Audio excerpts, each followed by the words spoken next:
বাংলাদেশি সাংবাদিকতা যখন দেশের সীমানা পেরিয়ে বিশ্বমঞ্চে জায়গা করে নিচ্ছে, তখন সেই অভিযাত্রার সামনের সারিতে যাদের নাম উঠে আসে, আসম ও মাসুম তাদের একজন। ব্রিটেনে বসবাসরত এই বাংলাদেশি সাংবাদিক শুধু খবর সংগ্রহে থেমে থাকেননি, যুদ্ধ, দুর্যোগ ও শরণার্থী মানুষের পাশে দাঁড়িয়ে তিনি হয়ে উঠেছেন মানবতার কণ্ঠস্বর। প্রায় 60টি দেশে সংবাদ সংগ্রহের অভিজ্ঞতা আছে তার। 2000 সালে প্রথম আলোতে কন্ট্রিবিউটর রিপোর্টার হিসেবে সাংবাদিকতা শুরু করেন তিনি। পরে কাজ করেন চ্যানেল এস, বাংলা টিভি, ইকরা টিভি সহ প্রবাসী বাংলাদেশিদের জনপ্রিয় বিভিন্ন গণমাধ্যমে। সময়ের সঙ্গে তার কাজের বিস্তৃতি যেমন বেড়েছে, তেমনি বেড়েছে ঝুঁকি নেওয়ার সাহস ও দায়বদ্ধতাও।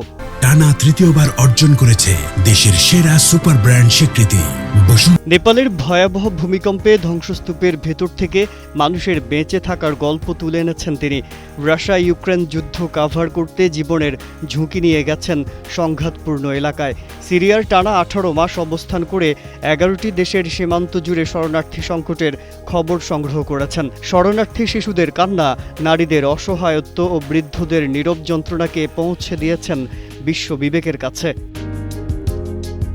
এছাড়া পূর্ব আফ্রিকার দুর্ভিক্ষ, ইন্দোনেশিয়ার সুনামি, সাইক্লোন সাইথি ও রোহিঙ্গা সংকটের মতো মানবিক বিপর্যয়ের ঘটনাও তিনি কাভার করেছেন। এই বহুমাত্রিক ও মানবিক সাংবাদিকতার স্বীকৃতি মিলেছে প্রবাসেও। রোববার লন্ডন বাংলা প্রেস ক্লাব তার প্রতিষ্ঠিত মাল্টিমিডিয়া প্ল্যাটফর্ম রানা টিভিকে সবচেয়ে জনপ্রিয় নিবন্ধিত টিভি চ্যানেল ঘোষণা করে।